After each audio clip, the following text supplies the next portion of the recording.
All right, so today got some goodies that came in. Got a little something from Low Dollar Motorsports and some things from Amazon. You've probably seen in a previous video, I wasn't getting a reading for the fuel. That's because I obviously didn't have a transducer or pressure sensor hooked up to it at all. So went on. Well, I actually found a couple. I found some on Amazon. I seen a few different pressure sensors I could have used, even GM ones. But I liked. I checked out Low Dollar. I heard about them a lot. Went on the website. I noticed how they had multiple fittings, the sensors themselves, adapters for the fittings, for the sensors. I just liked how everything was mapped up, so I went with them. I did my research. I heard good and I heard bad, but it's you got to try it yourself these days, man. Especially with all these different products, with what we do in the car game is everybody has an opinion. It could be the best product in the world. You're going to hear bad about it. The way I say, or the way I look at it is, do what your pockets will allow you to. And try to go for the best, get the best bang for your buck. So here it is. Let's see. Check this out.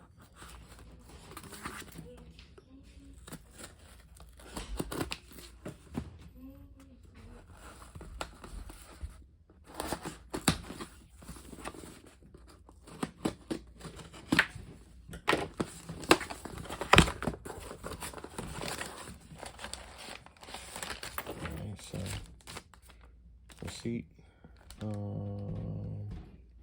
signal. I guess this is a signal output voltage sheet they give you. That's cool. Okay, hold on now. What we got here? So this is it right here. Not bad. Nice, good looking quality. From what I've seen in everybody else's videos and all the different Facebook groups and whatnot. So it looks like they also give you, I guess in case you have a different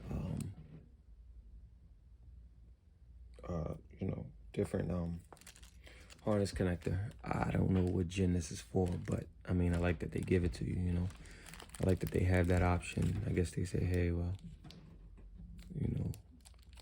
actually, you know what? Hold on now. Hold on. Could be wrong. Hold on. Let's see. Oh, yeah, actually, yeah. It would just connect right to it. So, yeah. So, I guess if your harness differs for whatever reason from this connector, they give you the actual connection you need. And also the pins to, to pin it, I guess, when, as you see fit. I think that's dope. That's actually really cool. When I went to purchase it, I didn't read that. Even if that was there, I didn't read that would come with it. I think that's cool. Little stuff like this matters. Little stuff like that matters. That's actually cool. I don't think I'll need it for my research. And what I have, I don't think I need it, but we'll keep it. This right here is the adapter for the pressure sensor. So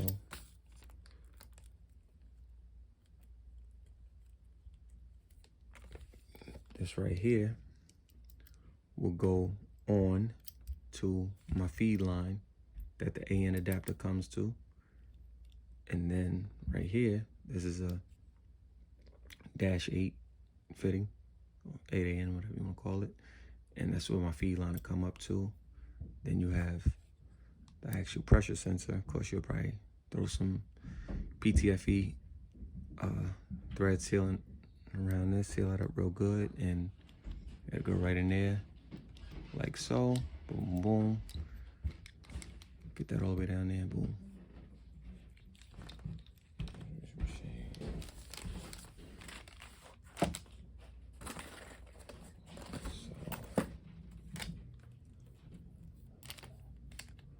let's put that up. Let's put this up, and let's actually put this up too. Just in case.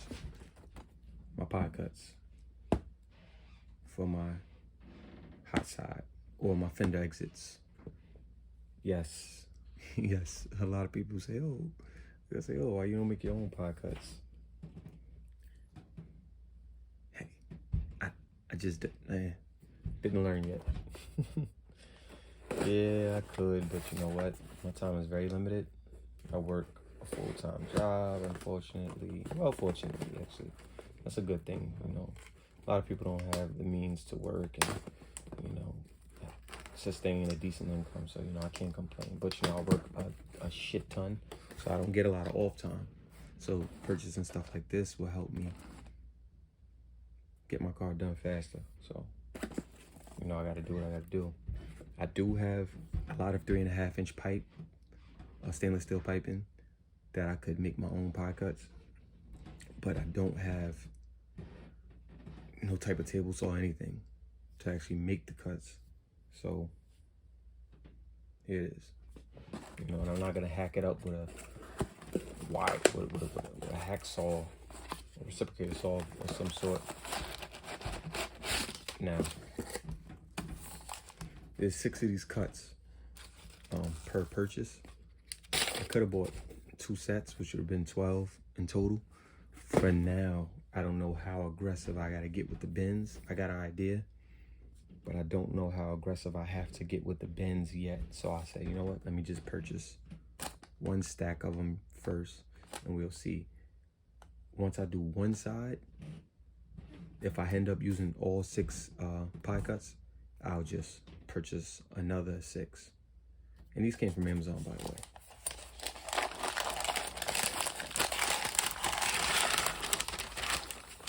Shit, not bad. Actually not bad at all. Look at that. Nice. Clean too. Clean. Really clean. And they were about, for these 6, the 6 of them all together. I'm not gonna take them all out. They're all perfectly cut. But these 6 ran me $40. You know. Yeah, you might complain and say, oh, that's a lot. You could have did your own and blah, blah, blah, blah. But like I said, I don't have the time, unfortunately. I wish I did, but I don't. The only reason my car is even running and has gotten as far as it did is because of me. I literally did all of the work myself in my driveway, in my uncle's garage driveway. So, you know, I put all the muscle in myself, and I was only able to do what I could on my days off, which is only 2 days off a week. And then sometimes I'm doing overtime and I'm working those days, or I gotta help other people out. Maybe I gotta do somebody's brakes, or a number of things, change your radiator, oil change, do this, spark plugs. So, you know, I barely get to really mess with my own car like I want. So being able to purchase things like this already pre-cut, or I'm gonna say cut, not even pre-cut, cut for you. And I just, you know, manipulate the bends how I want, throw some tack welds on, you know, I think that's cool, man. That's cool. That's really cool. So let's set this aside. And then, so I have hole saws, but I didn't have a hole saw big enough for these pie cuts.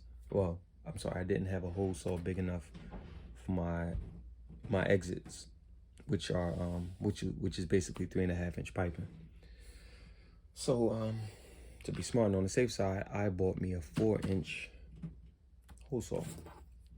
Let's check that out.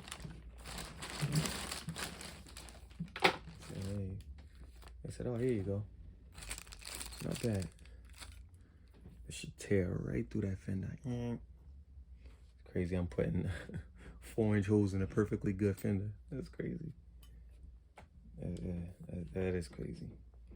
But yeah, I figured a 4-inch exit hole out the fender should clear 3.5 inches perfectly.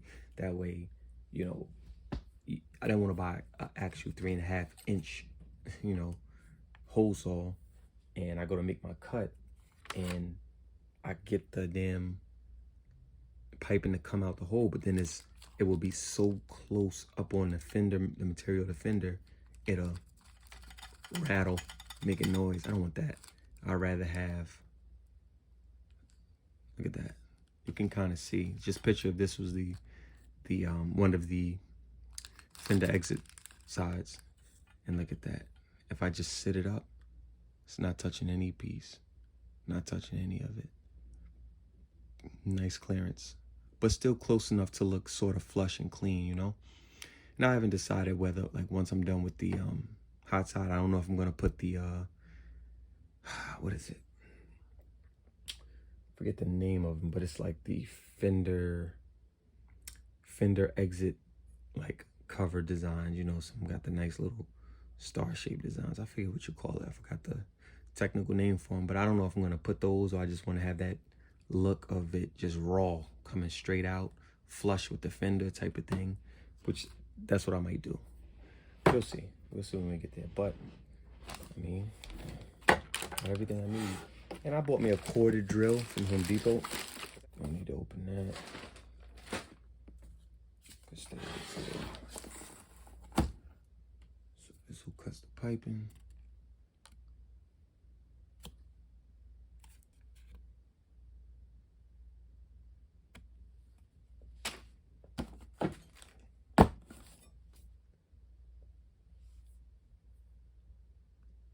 Alright, so we'll cut back.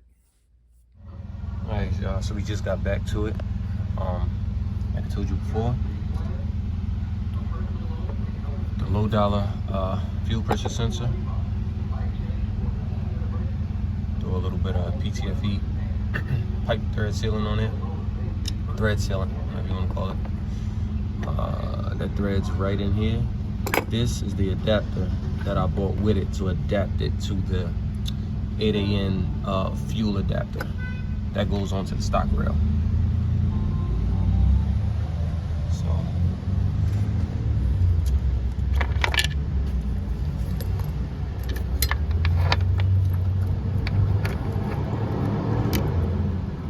trying to do this with one hand.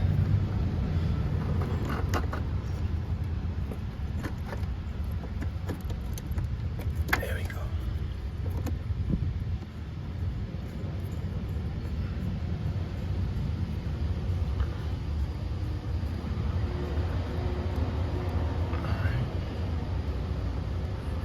That's nice and unioned now.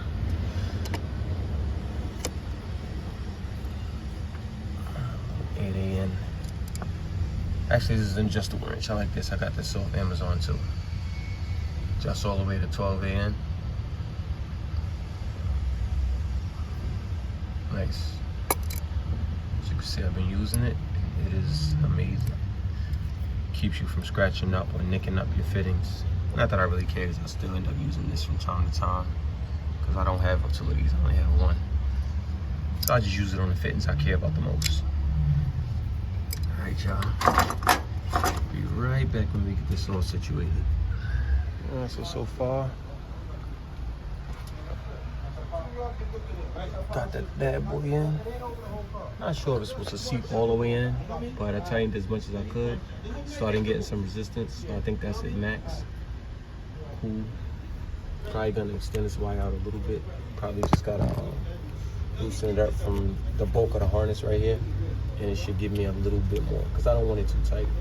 You always want a little slack on your wires. You never want them too tight. Definitely got to do that, because it's starting to put a little pressure right there. So gotta loosen that. So got the fan wires buttoned up. It was easy. I know it wasn't easy. Not easy. I threw it half an hour. See right there? Get all these together. Had wires everywhere. I cleaned up half of it. Still got the other half to clean up. I gotta clean up gotta clean up some of the key on wiring I want to see where I'm gonna route the main harness. This 4-gauge wire is fine, but I'm actually gonna order some more 2-gauge just because I just want to match, because I want to tie all this together when I run it so it can be nice and clean. The fan wire is tied up for the most part. Got it all together. Tighten this up a little more, zip tie it together, keep it all out of the way. I'm gonna run more alongside the fender, so should have it kind of propped up just about like this, something like that, because I'm gonna need a little space, because once I start to weld up the pie cuts and everything for the exits, I'm gonna protrude and come right out the fender right here for a fender exit. So I want to have plenty clearance, which I should have, but you know, better to be safe.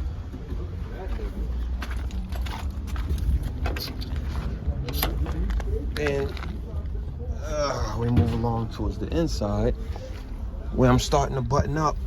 So I got some more 2-gauge right here, but I don't have enough to run from the alt to that distro block right there where you've seen the 4-gauge wire. So gotta order some more of this, but I'll keep this handy.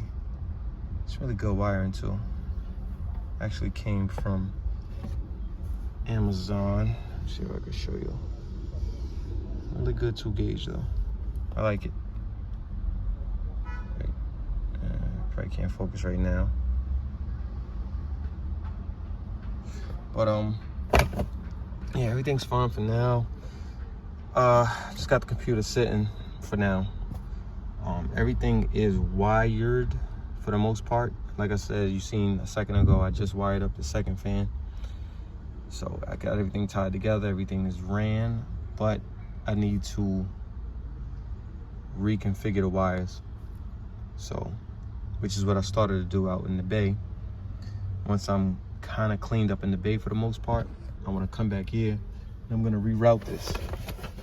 So more than likely what I'm going to do, sorry, I'm actually fighting with a fly that just flew into the car and the other door is closed, so yeah, we're kind of having a fight.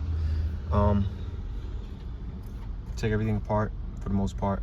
I want to reroute under the glove, because what I want to do is, and you've probably seen this on a couple of other G-bodies or other cars for that matter, I like how some people have the computer actually sitting right here on the back side of the glove. I think that's cool.